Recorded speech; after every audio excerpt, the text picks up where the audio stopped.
నాకు కళ్ళు అసలు తెరవరాట్లేదు. ఒళ్ళంతా మొత్తం కరెంటు షాక్ వచ్చినట్టు వచ్చింది. అసలు బాగా తిమ్మిరి వచ్చినట్టు వచ్చి అసలు ఇక బాగా ఏడుపు వస్తుంది, బాగా వణుకొస్తుంది. కింద పడిపోతున్నామో అనిపిస్తుంది, పడిపోవట్లేదు. కళ్ళు తెరవరావట్లేదు. బాగా వణుకొచ్చి బాగా ఏడుపు వచ్చింది. అది నా సాక్ష్యం. దేవుని వాక్యం దీవించి ఆశీర్వదించుకున్నాను. Praise the lord sister. మీకు ఈరోజు వాక్యం ఏ విధంగా అనిపించింది? నాకు వాక్యం బాగా అనిపించింది. నాకు ఆరాధన చేసేటప్పుడు నేను కళ్ళు మూసుకొని ఉన్నప్పుడు నాకు తెలియకుండా నేను అనేకమైన భాషలో మాట్లాడాను. ఎవరో వచ్చి నా పక్కన నడుదుగాని రానని అంటూ ఉన్నాడు. నేను ఇక నాకేమీ తెలియలేదు. నేను అలాగే ఆరాధన చేస్తూ ఉన్నాను. నా బాడీ అంతా బాగా నొప్పులుగా బరువుగా అయిపోయి ఉంది.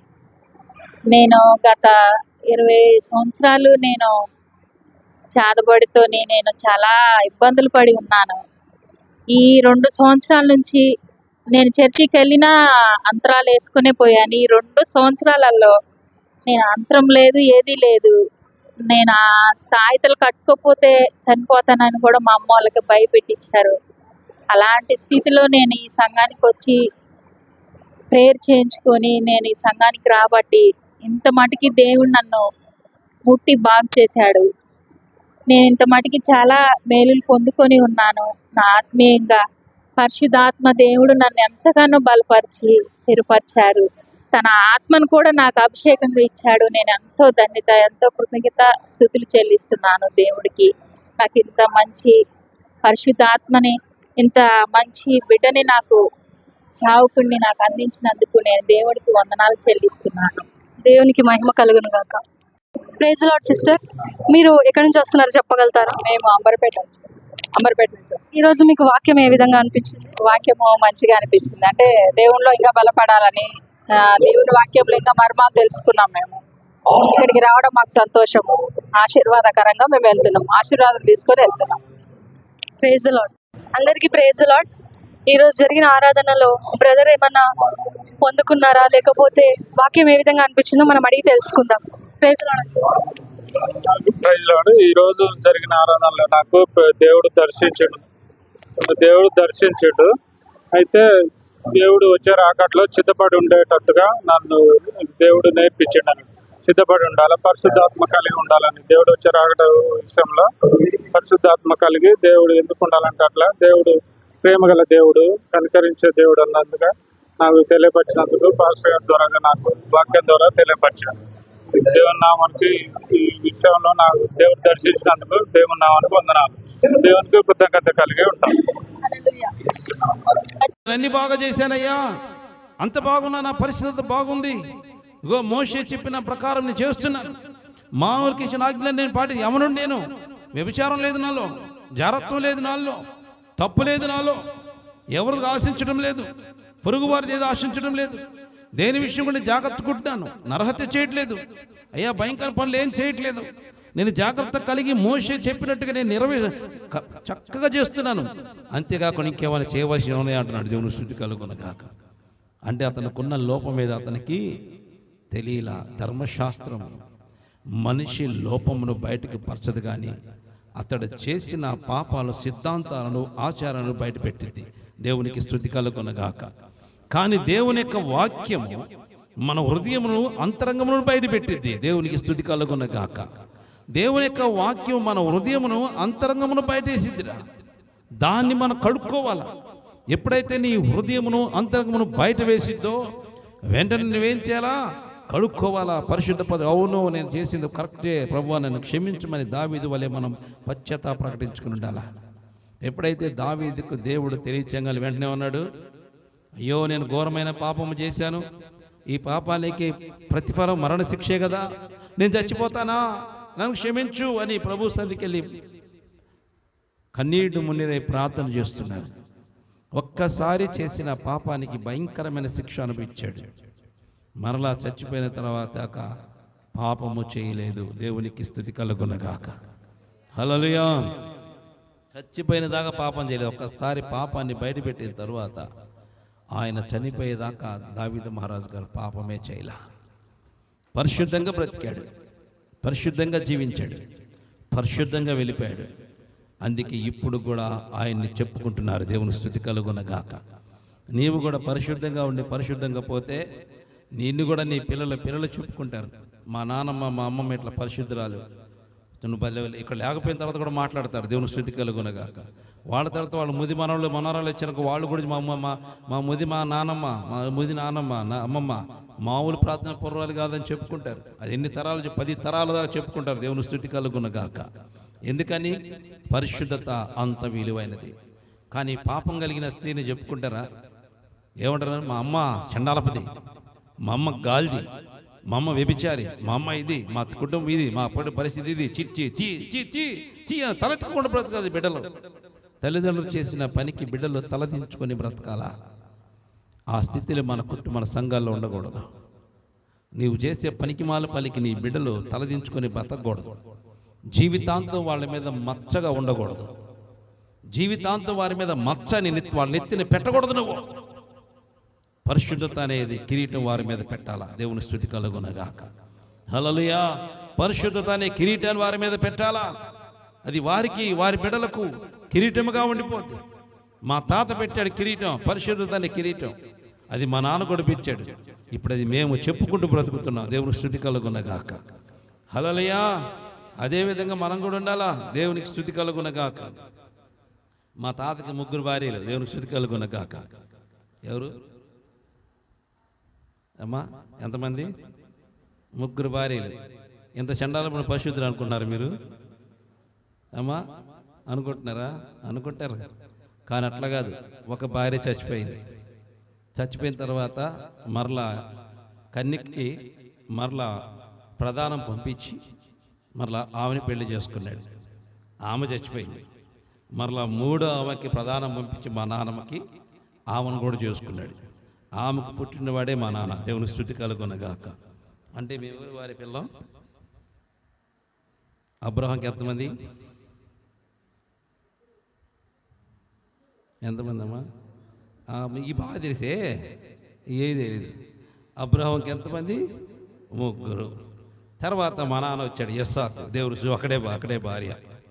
తర్వాత నేను వచ్చా, యాకోబు. దేవుడు స్తుతి కలుగునగాక. నాకెంతమంది? యాకోబుకి ఎంతమంది అమ్మా? 4 యాకోబుకి. కానీ యాకోబుకి ఒకటే. దేవుని స్తుతి కలుగునగాక. హల్లెలూయా. ఎందుకు ఈ మాట చెప్తున్నానంటే అదే లక్షణాలు, అదే పరిశుద్ధత యాకోబు ఏ విధముగా తన తండ్రి దగ్గర నుంచి ఆ యొక్క ఆశీర్వాదం లాక్కున్నాడో నేను కూడా అదే విధంగా మా నాన్న దగ్గర నుంచి మొత్తం లాగేశా. దేవుని స్తుతి కలుగునగాక. హల్లెలూయా. ఆ తర్వాత ఒకడు వచ్చాడు మళ్ళీ తీసుకెళ్తాను. దేవుని స్తుతి కలుగునగాక. ఏం చేశాడు? ఒకడు వచ్చాడు, నాన్న పోతే దాచిపెట్టాడు. ఎక్కడ వీడి దగ్గర అయితే నా ఆత్మ బాగా ఉంటుంది, చాలా జాగ్రత్తగా ఉంటుంది, వేరుడైతే పాడు చేస్తాడని చెప్పేసి మొత్తం నాకు అప్పగించి మరలా రావటం కోసం వెయిట్ చేశాడు. మరలా వచ్చాడు. కొన్ని రోజులకి దాన్ని ఆయన తీసుకొని నేను వెళ్ళిపోతా. దేవుని స్తుతి కలుగునగాక. హల్లెలూయా. అవును, దేవుని ఆత్మ భూమి మీదకి వచ్చిన తర్వాత అది ఒకళ్ళ తర్వాత ఒకళ్ళకి స్ప్రెడ్ అయింది. కానీ అది తిరిగి అప్పుడే పరలోకము పోదు. దేవునికి మహిమ కలుగునగాక. హల్లెలూయా. పోయినసారి చెప్పాను, పిలుపు ఆత్మ మీ మీదకి దిగవచ్చునగాక. నా వచ్చిందా? ఎంతమందికి వచ్చింది? పిలుపు ఆత్మ వచ్చిందంటే రుజువు చెప్పంటావా? నువ్వు మౌనంగా ఉండవు. ఇది మెయిన్ రుజువు. పిలుపు ఆత్మ నీ మీదకి దిగొచ్చిందంటే నువ్వు సువార్తీకరణ కొరకు పరుగులు తీయకుండా ఉండవు. నిజంగా పిలుపు ఆత్మ నీ మీదకి వస్తే నువ్వు సువార్తీకరణ కొరకు పరుగులు తీస్తావు. ఇదే గుర్తు. ఎవరైతే ఆత్మ పొందుకున్న వాళ్ళు నిజముగా సువార్తీకరణ చేస్తున్నారో వారు నిజముగా పిలుపులే. దేవునికి మహిమ కలుగునగాక. హల్లెలూయా. మరి ఎంతమందికి వచ్చిందో తెలీదు, ఎంతమంది శాస్త్రాలు తెలీదు. ఏం చేస్తా? ఎప్పుడు వంట చేసుకుని సరిపోయింది మన బతుకంతా. తింటాం ఇదే. రేపేం వండుకుందా, ఇవాళ ఏం వండుకుందా, రేపు ఇల్లు అవతల ఏమనుకుందా, ఇదే వారం అంతా. శనివారం దాకా ప్లాన్లు. వండుకోవడం తింటాం ఇదే పని. ఏడ కుదురుతుంది? ఇల్లు గుడుచుకోవాలా, వాకిలు చేసుకోవాలా, శుభ్రం చేసుకోవాలా, ఇది శుభ్రం. వాషింగ్ మిషన్లు వచ్చినా కానీ అదే పని కొనసాగుతుంటుంది. దేవుని స్తుతి కలుగునగాక. అమ్మా, బట్టలు ఉతకడానికి ఎంత సమయం పట్టిద్ది? 3 గంటలు పట్టిద్ది. ఆ 3 గంటల టైం వాషింగ్ మిషన్ తగ్గించింది కదా. ఆ 3 గంటలు 1 గంట ప్రభువుకు కేటాయిస్తామా? ఆహా. వాషింగ్ మిషన్ వేయటం, 3 గంటలు టీవీ ముందు కూర్చుంటే డిక్ డిక్ డిక్ డిక్ డిక్ డిక్ డిక్ టైం అంతా ఆడే. పిలుపులు అట్లా ఉంటారా అమ్మా? పిలుపులు అట్లా ఉంటారా? ఆ సమయంలో వాషింగ్ మిషన్ పడేసి ముందు సువార్తీకరణలో పరిగెడతారు. ఎందుకంటే 2 గంటలు 3 గంటల సమయం ఉంది, నాకు మిగిలిచ్చాడు దేవుడు, 1 గంట అయినా ప్రభు కొరకు ఉపయోగిస్తాను అనుకుంటా. ఇది నిజమే పిలుపు ఆత్మ. ఆ పిలుపు ఆత్మ ఉన్నవారి మీదకి దేవుని శక్తి బహుబలముగా దిగొచ్చింది. దేవునికి స్తుతి కలుగునగాక. హల్లెలూయా. అవును ప్రియా దేవుని బిడ్డలారా, నాలో ఏముంది లోపం అంటున్నాడు. అన్ని బాగా ఉన్నాను కదా, ఏలంగా చేయవలసింది ఏంటంటే నీకు ఒకటి కొదువై ఉన్నది. దేవునికి మహిమ కలుగునగాక. ప్రతి మనిషికి దేవునితో సంబంధము కలిగి ఉండడానికి, పరిపూర్ణమైన సంబంధము కలిగి ఉండడానికి ఒకటి కొదువై ఉంటుంది కంపల్సరిగా. ఆ ఒకటినే మార్చుకుంటే నువ్వు దేవుని బిడ్డగా మారుతావు. ఆ కొదువై ఉన్నదాన్ని మార్చుకుంటే ఓకే, నువ్వు దేవుని బిడ్డవే. కానీ కొదువై ఉన్నదాన్ని మార్చుకో, కప్పుకుంటావు. తద్వారా దేవుడికి నీకు సంబంధం ఏర్పడదు. దేవునికి నీకు సంబంధం ఏర్పడదు, దూరంగా ఉండిపోతావు. కొదువై ఉన్నదాన్ని, అడ్డుగా ఉన్నదాన్ని తీసివేసినప్పుడే దేవునికి నీకు సంబంధం ఏర్పడుతుంది. అందుకే చూడండి, కంటిన్యూషన్ చేసుకుందాం, వాక్యం చదువుకుందాం. ఎన్నో వచనం అమ్మా? 21వ వచనం, 20వ వచనం అమ్మా. 21. అందుకు యేసు, నీవు పరిపూర్ణుడకు కోరిన ఎడల నీవు పోయి నీ ఆస్తిని అమ్మి బీదలకిమ్ము, అప్పుడు పరలోకమందు నీకు ధనము కలుగును. నీవు వచ్చి నన్ను వెంబడించమని అతనితో చెప్పాను. దేవునికి స్తుతి కలుగునుగాక. నీకు ఒకటి కొదువై ఉన్నది. ఆయనకు అర్థం కాల, ఏం కొదువైంది నాకు? అంత బాగానే ఉంది కదా, మోషే చెప్పినట్టుగా అన్ని చేస్తున్నాను, నేను వ్యభిచరించలేదు, దొంగలించట్లేదు, పొరుగు వారిని ఆశించట్లేదు, పరిశుద్ధంగా బ్రతుకుతున్నాను, పరిశుద్ధమైన జీవితం జీవిస్తున్నాను, నా బలులు అన్నీ కూడా చక్కగా అందిస్తున్నాను, ఏటేటా పోతున్నాను, అర్పణలు అర్పిస్తున్నాను, వస్తున్నాను. ఆ విధంగా చూసుకుంటే నేను పరిశుద్ధంగానే ఉన్నాను అని అనుకుంటున్నారు. పరిశుద్ధంగా ఉన్నాను అనుకుంటున్నావు, కానీ పరిశుద్ధంగా ఉన్న నీవు ఏమి కొదువైంది మనకు తెలియదు. కానీ ఉదయంతరంగంలో పరిశీలించు, దేవునికి తెలుసు నీకు కొదువై ఉన్నది ఏమిటో. దేవుని స్తుతి కలుగునగాక. ఆ కొదువై ఉన్నదాన్ని దేవుడు తెలియజేసినప్పుడు నువ్వు ఎప్పుడైతే మారుతావో, ఎప్పుడైతే పరిపూర్ణతలోనికి వస్తావో, ఎప్పుడైతే నీ జీవితము మార్చుకొని దేవుని సన్నిధిలోనికి వస్తావో, ఆ కొదువుని తీసివేస్తావో, దేవుడు నీకు డైరెక్ట్ అయిపోతాడు. దేవునికి మహిమ కలుగునగాక. అందుకని నీకు ఒకటి కొదువైనది ఏంటయ్యాదంటే, ఇదిగో నీకున్న ధనం తీసుకెళ్ళి బేదలకి ఇచ్చాయి, అమ్మేసి బేదలకి ఇవ్వు, నన్ను వెంబడించంటే అతడు మిక్కిలి ఆస్తిపరుడు కాబట్టి ఆస్తి మీద ఆశ కలిగిన వాడయ్యుండి ఇది నా వల్ల కాదని వెళ్ళిపోయినాడు. దేవునికి స్తుతి కలుగునగాక. ఇదేంది? ప్రభుని వెంబడిస్తే దరిద్రుడికి వెంబడించాలా? ప్రభుని వెంబడిస్తే ధనం లేకుండా వెంబడించాలా? ప్రభుని వెంబడిస్తే దేవుని వెంబడించాలంటే అన్ని వదులుకొని రావాలా? కాదు, దాని మనస్సును వదులుకోవాలా. దేవునికి స్తుతి కలుగునగాక. తనకు దాని ధనం మీద మనస్సు ఉన్నది, ఆ మనస్సును వదలాలి. ధనము కాదు వదలాల్సింది, ఆ మనస్సును వదులుకుంటే చాలు. ఎందుకంటే ప్రభుని వెంబడించి వచ్చాడు అనుకో, డబ్బులు పలాంచాడ పెట్టి వచ్చాను, దాని పరిస్థితి ఏంటి? ఎక్కడ పోయినాను? ఇదే ఆ కాలంలో బ్యాంకులు ఉన్నాయా మనకులాగా? బ్యాంకుల్లో ఏమి గోడల్లో పెట్టడమో, లేకపోతే గుంట తీసి గుంటలో చెట్టు కింద పెడతామో, ఇంట్లో పెడతామో, అంటే వంటగదిలో పెట్టడమో, లేకపోతే వాళ్ళు ఎక్కడైనా సీక్రెట్గా మూలన గుంట తీవి ఆ కొండలో పోసి ఆ కొండలో పెట్టి బాగా వేసేసి మట్టి వేసి దాచి పెడితే బ్యాంక్. ఇప్పుడు ఆ కాలంలో బ్యాంకులు లేవు, ఒకే ఒక్క బ్యాంక్ ఉండేది. అది ఎవరి దగ్గర? ప్రధాన యాజకుడి దగ్గర, రాజు దగ్గర.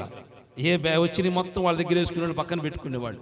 కానీ ప్రజల దగ్గర బ్యాంకులు ఉండేవి కాదు. ఒక బ్యాంక్ కింద వాళ్ళది గుంటలే గాక. అందుకేమంటున్నాడు, నువ్వు దాని మీద ఆశను విడిచిపెట్టాలా. అదే దేవుడు అయ్యా నేను వదలలేను, ఎందుకంటే ఆశ ఎక్కువ ఉంది. ఎక్కడ పెట్టాడో అవన్నీ ఏమైపోతాయి, అవన్నీ వదిలిపెట్టి వస్తే ఇంటి ప్రభుని వెంబడించినా కానీ నేను పలానా చోట పెట్టాను, ఆ గుంట తువ్వేరలేదు. మనం కూడా ఇంటికి ప్రార్థనకు వస్తే ఏమనిపించింది? దీనికి రాగా ఇంటి దగ్గర తాళం సరిగ్గా వేసానో వేయలేదు, బీరువా తాళం కరెక్ట్గా ఉందో లేదు, ఆ లోపల బంగారం పెట్టా ఆల్రెడీ లోపల లాకులేసి బయట లాకులేసి మొత్తం వేసి ఇట్టా ఇట్టా అని కూడా బయటకు ఇంటికి వస్తాం. కానీ చర్చిలో కూర్చోగల మైండ్ అంతా ఎక్కడ ఉంటుంది?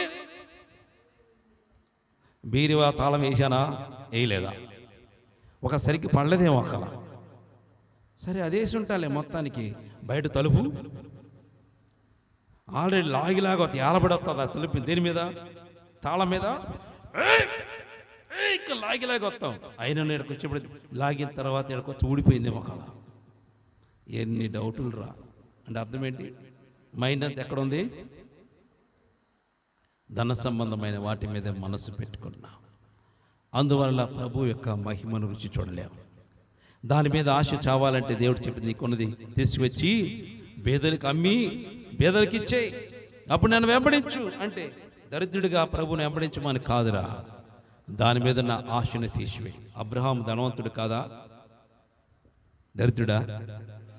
ప్రభు పిలిచినప్పుడు దరిద్రుడు అబ్రహాము? కోటేశ్వరుడు. దేవునికి స్తుతి కలుగునగాక. అప్పుడే, ఇప్పుడు బాటలో చెప్పంటే కోటేశ్వరుడు అని చెప్పాలా. అప్పుడే మిక్కిలి ధనవంతుడు, రాజులాగా బ్రతికాడు ఆయన. రాజే, సైన్యం కలిగిన వ్యక్తిగా ఉన్నాడు అబ్రహాం. అంతగా ఉన్న అబ్రహామును దేవుడు పిలిచినప్పుడు మిక్కిలి ధనవంతుడిగానే తండ్రి వెంబడించాడు. కానీ అబ్రహాముకు ధనం మీద ఆశ లేదు. దేవునికి స్తుతి కలుగునగాక. హల్లెలూయా. అబ్రహాముకు ధనం మీద ఆశ లేదు కాబట్టి దేవుడు ఆ విధంగా ఆయన్ని బలపరిచాడు. ధనమున్నను ధనం మీద ఆశ కాదు, ప్రభువు మీద ఆశ కలిగి ఉన్నాడు. దేవునికి స్తుతి కలుగునగాక. దేవుని మాట మీద ఆశ కలిగి ఉన్నాడు. తండ్రి వాక్కు మీద ఆశ కలిగి ఉన్నాడు. తనకున్న దనికిన దాన్ని చూసి ఆశపడలేదు, కానీ దేవుడు చెప్పిన దాని మీద, మాట మీద ఆశపడి ఉన్నాడు. నాతో మాట్లాడిన దేవుడు నిజమైన దేవుడు. ఏ స్వరమైతే నా చెవులు పడి వినపడుతుందో ఆయనే దేవుడు, ఆయనే తండ్రి అనుకొని విశ్వాసముతో తండ్రిని వెంబడించారు. దేవునికి స్తుతి కలుగునగాక. అందుకు వెంబడించిన కారణాన దేవుడు అతన్ని ఆస్వాదించాడు. ప్రియా దేవుని బిడ్డలారా, అందుకే చాలా మంది చెప్పాను, ఆశీర్వాదం అంటే నీకు కలిగిన పొలాలు, ఇల్లు, ధనాలు ఏం కావురా. అవి ఆశీర్వాదాలు కాదు. నీ అవసరతలు, నీకు అవసరమైనది కావాలనుకున్నావు, అడిగావు, దేవుడు ఇచ్చాడు. దేవుడు స్తుతి కలుగునగాక. హల్లెలూయా. కాలికి ఇంతలాగా కడియం పెట్టుకోవాలనుకున్నావు. ఎందుకంటే బర్రి గట్టిసలు కడతాను నీకు కూడా. ఎందుకంటే బర్రికి ఏం చేస్తారు? కాళ్ళకి ఇంతలో బంగారం కడియం కావాలనుకున్నావు, కట్టుకుందాం. దాన్ని ఏమనాలా? అవసరం. ఎందుకంటే నీకు గోడ కట్టేయాలి. నేను బయటికి పోకుండా ఏం చేయాలా? దాన్ని లింక్ పెట్టేసి మంచానికో ఇంటికి కట్టే తిరిగిపోకుండా ఉంటావు. అందుకని అది నీకు అవసరం, కట్టేసేయాలి. అది అవసరం, అది ఆశీర్వాదం కాదు. గొలుసు కావాలా మెడలోకి. దేనికి అమ్మా? ఇంగ్లీష్లో ఏందాడు స్టైల్గా? చైన్. తెలుగులో గొలుసు. గొలుసు దేనికి ఎత్తారు? నువ్వు బర్రివా? నువ్వు కుక్కవా? దానికైతే గొలుసు, నీకైతే చైన్ ఏంది? నీకు కూడా దానికేమో పెద్దది, నీకేమో చిన్నది. ఇంకొంతమంది వేస్తారు, కొంతమంది సన్న గొలుసు, కొంత ఇంతలా గొలుసు వేస్తారు. ఎందుకని ఇది పెద్ద బర్రె. దేవుడు స్తుతి కలుగు. మాట ఏందన్నమాట ఇది. మాట విన్న బర్రె, మెడ వంచిన బర్రెకి ఏం చేస్తారమ్మా? ఏం చేస్తారు? పెద్ద గొలుసేసి దాని మధ్యలో పెద్ద రాయి ఏం పెడతారు? కర్ర పెడతారు. ఏం కర్ర అది? గుది బండ. ఏ బండ? చాలా గుది బండ. దేవుడు చాలా మంది పెళ్లి మాటనపోతే జరి వీడికి గుది బండి కట్టాలి రాడు. అర్థం ఏంటి? పెళ్లి చేస్తే పెళ్ళం ఏమైందంటే వాడికి గుది బండ. దేవుడు అది అర్థం. అంటే ప్రతిసారి భార్య వాడి కాళ్ళకి అడ్డుపడుతుండదు అన్నమాట. చూడండి, ఎప్పుడైనా మీరు చూసారు లేదు? నేను చూసాను చాలాసార్లు. పల్లెటూరులో పోయినప్పుడు ఆ బర్రె వస్తుంటే మధ్యలో కాళ్ళకి టకా టకా కాళ్ళు పగిలిపోతుంటే పాపం అదేం పరిగెత్తాలనుకుంటుంది, టకా టకా మళ్ళీ ఆగిపోయింది. కాళ్ళకి టపా టపా టప్పా నొప్పి తగిలి చిన్నగా పోదాంలే అనుకుంటుంది. ఎందుకని? పరిగెత్తలేదు. బన్నీ కూడా గుదిబండ కట్టాలి. దేవుని స్తుతి కలుగునగా.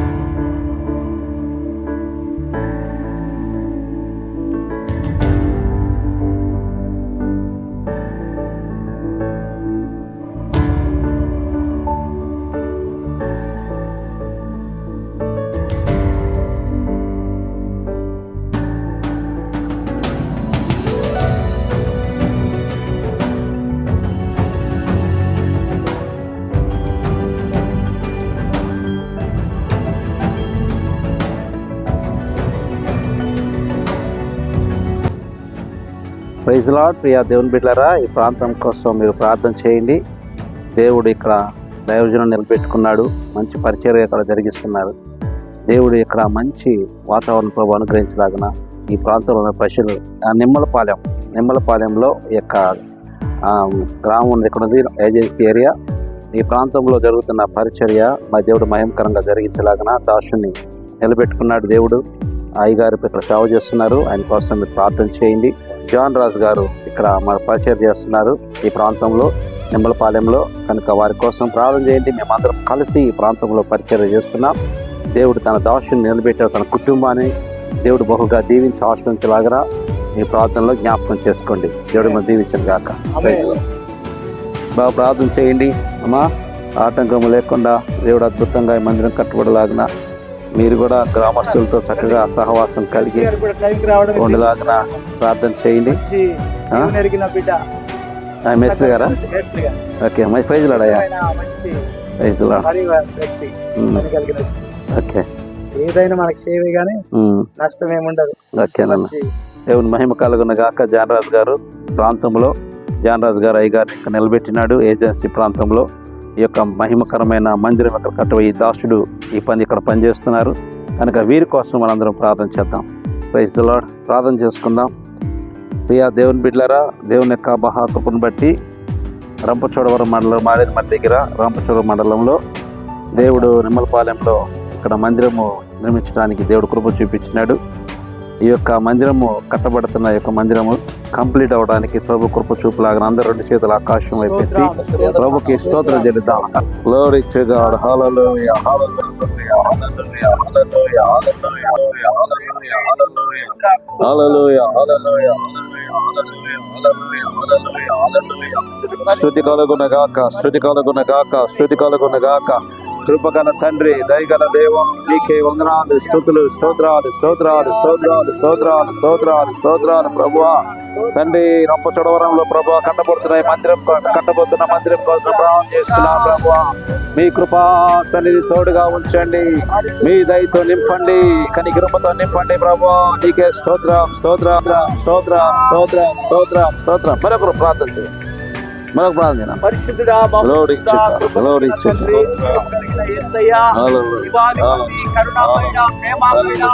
నీకే స్తోత్రములు,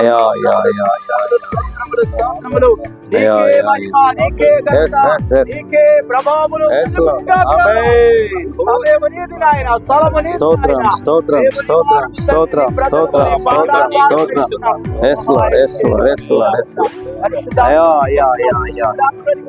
స్తోత్రం, స్తోత్రం, స్తోత్రం. ఆమేన్. ఆమేన్. ఉద్దేశములు సఫలమగునుగా, కోరికను సిద్ధింపజేసి ఆలోచన యావత్తు సఫలపరచబడునుగా. ఆమేన్.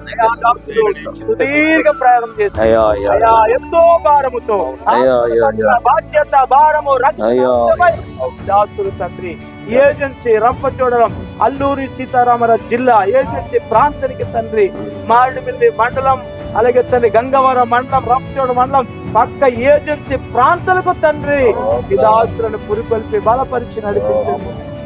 ఈ దాసుడికి మంచి పరిపూర్ణమైన ఆరోగ్యము దయచేయండి, జ్ఞాపకతో నింపి అభిషేకించాను. మీరు వాడుకోండి, మహిమ పొందండి అయ్యా. నీ దాసుని ద్వారా ఏమైతే జరిగించాలనుకుంటున్నారు, ఏమైతే చేయాలనుకుంటున్నారు, మీ ఆలోచన స్థిరపరిచే ఉద్దేశములు సఫలపరిచి ఈ నిమ్మలపాలెం గ్రామంలో ఇందరమైన దేవాలయం కట్టుటకు నీ కృప దయచేయండి. మనుషుల వల్ల కలదు నాయన, ఏదున్నా చేయలేవు తండ్రి, నీ ఉంటే జరుగుతుంది నాయన. అందుకని జకర్యా ప్రవక్త ప్రవచిస్తున్నాడు, శక్తి చేత కాదు, బలము చేత కాదు, నా ఆత్మ ద్వారా మాత్రమే కార్యములు జరిగించిన తండ్రి. కనుక తండ్రి ప్రభు ఈ స్థలంలో అద్భుతమైన కార్యము జరుగునుగాక, ఆశ్చర్యమైన కార్యము జరుగునుగాక, ఈ రాశిలో కాలుస్తున్న స్థిరమగునుగాక. అందరి ప్రార్థన మీరు ఆలకించి సంఘానికి ఒక ఎంతో కాలముగా కనిపెడుతూ ప్రార్థిస్తున్నారయ్యా. నీ సేవకులు ఎంతో ఉపవాసపడి కన్నీరు అయ్యా, దాని ప్రతిఫలముగా ఈ స్థలం ఆ బిడ్డలందరూ చేరి అనేక మంది చేరి స్తుతించాలయ్యా, నేను గణపరచాలయ్యా, నేను ఆరాధించాలయ్యా. అతి కృప ధన్యత ఈ స్థలములో నెరవేరును గాక, అద్భుతమైన కార్యము జరుగును గాక, ఆత్మ కార్యము జరుగును గాక. దాసులను ఇంకా మీరు దీవించమని ప్రయాణ తోడు నడిపించమని యేసయ్య నామములు స్తుతించి ప్రార్థించి నీముతో బ్రతుకులాడి నామ పరమ తండ్రి. ఆమేన్. ప్రార్థనానికి ఇచ్చిన మన దేవునికి అందరం స్తోత్రం చెల్లిద్దాం. ప్రేమ కలిగిన తండ్రి, మహాపరిశుద్ధుడా, మీ ఘనమైన పాదములకు వందనాలు, స్తుతులు, స్తోత్రాలు చెల్లిస్తున్నాం తండ్రి. అయ్యా, అల్లూరి సీతారాం జిల్లా మారేడుమల్లి మండలం ప్రభువా, అయ్యా నిమ్మల తండ్రి యొక్క ఊరిలో ఇచ్చిన కృపను బట్టి వందనాలు, స్తోత్రాలు. చిన్మలపాలెం ప్రభువా, ఈ యొక్క ఏజెన్సీ ప్రాంతంలో తండ్రి ఈ పరిచర్యను ఇచ్చినందుకు వందనాలు, స్తోత్రాలు చెల్లిస్తున్నాం. ఈ యొక్క ఈ నిమ్మలపాలెంలో కట్టబోతున్న ఈ యొక్క మందిరం కొరకు ప్రార్థన చేస్తున్నాం. అయ్యా అయ్యా సహాయం చేయండి, మీ కృపతో నింపండి, మీ మహిమను ఇక్కడ ఉంచండి. అలనాడు సొలొమోను మందిరం కట్టబడినప్పుడు ఎటువంటి మహిమతో దిగి వచ్చినావో, ఈ యొక్క మందిర ప్రతిష్ట దినమున అదే మహిమతో ఇక్కడ దిగి వచ్చును గాక. ప్రతి ఆటంకంలో లయపడుస్తున్నానయ్యా, మీ సన్నిధి తోడుగా ఉంచుడు ప్రభువా. అద్భుతముగా ఈ మందిరము యేసు నామములో కట్టబడును గాక.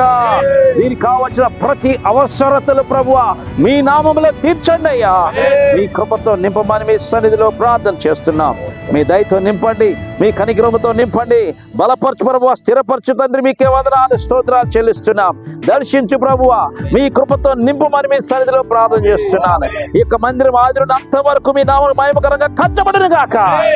ప్రతి దురాత్మ సంబంధమైన కార్యములు యేసు నామములో లయమైపోయి కాలిపోనగాక. ప్రతి ఆటంకంలో లయమైపోయి కాలిపోనగాక. అద్భుతముగా మందిరం కట్టబడి గ్రామస్తులందరూ జ్ఞాపకం చేసుకోండి తండ్రి. ప్రతి ఒక్కరికి మంచి మనసును గ్రహించండి. వ్యతిరేకత యేసు నామములో పాతాళంలో తక్కబడనగాక. మీ రక్తముతో ముద్రిస్తున్నానయ్యా, కనికరించి బలపరచమని.